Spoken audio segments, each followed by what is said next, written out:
Well, hello, everybody, and welcome to another Southern California housing market update. My name is Stephen Meade, and today we're going to talk about something a little bit different. And it's a market that we have not seen in, probably 4 or 5 years now. Let's get started.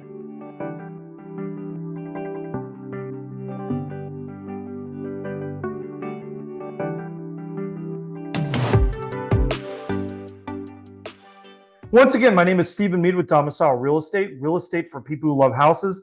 This is our Southern California housing market update for June 18th, 2024. And today we are talking about the doldrums. What are the doldrums? Well, the doldrums is a sailing term. It indicates a prolonged period where you have no wind. You're not doing much, you're not moving much, there's nothing really going on. And I think that's really an apt description of the market that we find ourselves in the moment. Now, just like the doldrums in sailing, this kind of a market tends to not last forever. It definitely will end, but there's a couple reasons for that and why we're seeing that. So let's go ahead, jump into our stats and get started, and let's walk through it. So the first thing we've got going on is we do have listings increasing, right? We can see that both under 1 million and in our 1 to 2 million price range. Just as a reminder for everyone, this is in LA and Orange counties here in Southern California. We kind of saw things even out and then they kind of sped up again. So that amount of inventory available is increasing. If we look at our new listings on the market in the last 14 days, those have accelerated in both price ranges, right? Under 1 million as well as 1 to 2 million. If you look here, we're kind of matching our highest level over the last maybe 2 months or so. And again, same thing here on our 1 to 2 million. Both of these are elevated versus where we were at last year in terms of the rate of new homes coming on the market. If we look at our new escrows, we see that 1 to 2 million is elevated versus last year, but we're pretty much flat in that under 1 million category for the new escrows. Here's the one that I think really starts to indicate what we're seeing and why we're seeing, frankly, what is really just more of a balanced market in terms of supply and demand. So if you look at our absorption rate here, under 1 million, as expected, is a little bit higher. We're over 70%, maybe 73, 74% for that absorption rate. That's a pretty healthy market under $1 million. For our 1 to 2, we are actually below 70%. And really, that's much more of a balanced market between buyers and sellers. If we look at our closed pricing, and again, I always like to tell people this is a look in the rearview mirror. This is data that is 30 to 60 days old because it is based on contracts that were negotiated 1 to 2 months ago. And if you look here, prices are pretty much flat. They all accelerated this spring. We all saw that. And now we are pretty much at a point where they are kind of flattening out for the most part, kind of riding in that same range.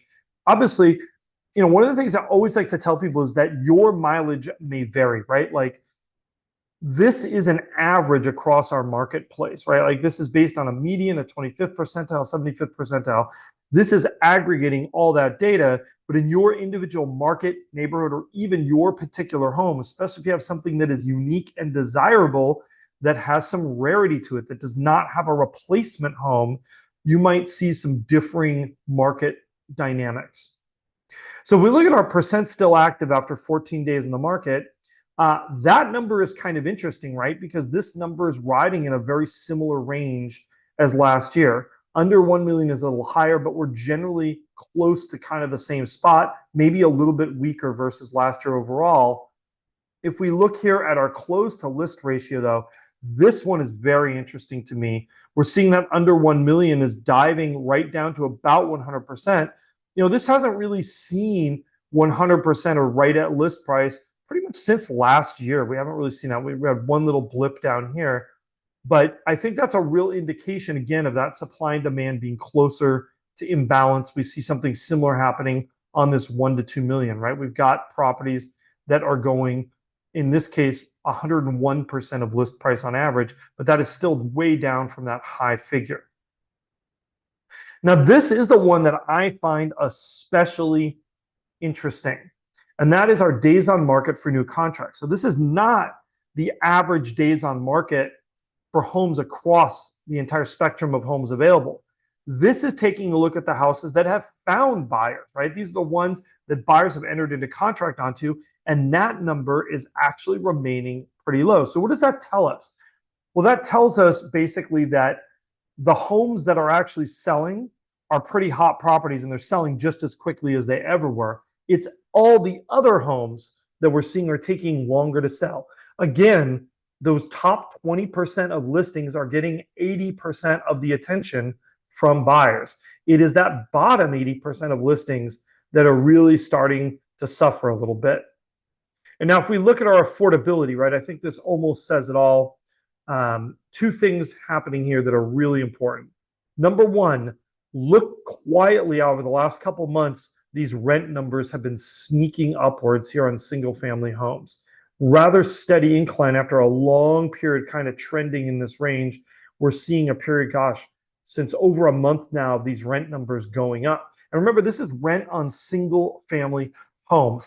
That really is another sign that we're hitting a bit of a ceiling and a pressure point in terms of affordability and prices.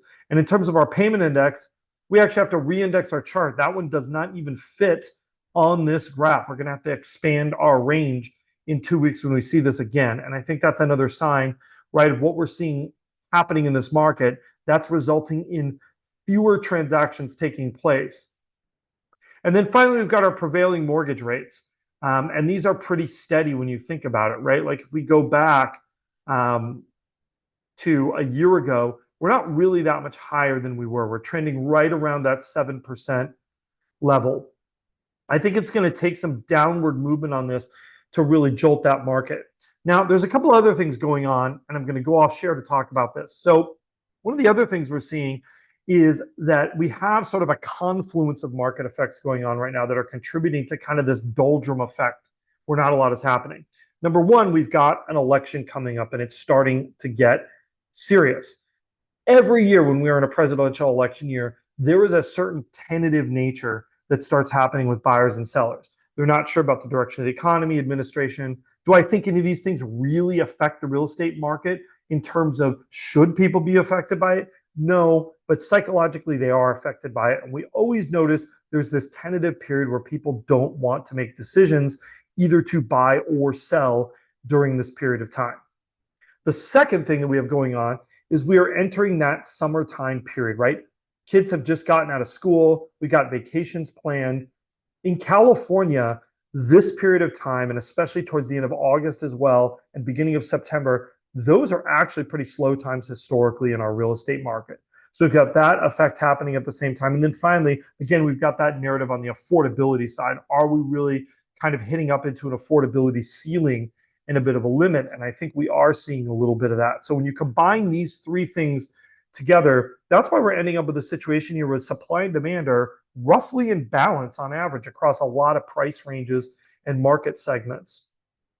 And that's really why we're seeing this kind of effect of not much really moving. There's not a lot of velocity in this market. I don't know if anyone saw the most recent statistic. I think Orange County Register said this is the slowest period in terms of number of transactions closing in real estate in Orange County since 1988. So definitely we've got the data to back it up, what's going on.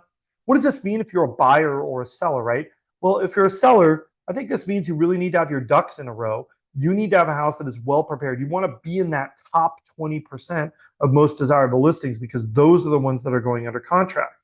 Now, if you're a buyer, what does this mean? Well, it means if you're a buyer who needs closing cost assistance or some of these other things, start looking for those homes that have higher days on market counts. Those homes are going to have a lot less competition. And I think this is the time that some of those value shoppers have been waiting for. Anyhow, thank you so much for watching. If you like what we do and how we do it here in Southern California, and you'd like us to lend you our expertise, we'd be happy to help you when buying or selling real estate here in Orange or Los Angeles counties. Definitely reach out. There's contact info below. Do not forget to like, subscribe, and hit that notification bell, and we will see you again real soon.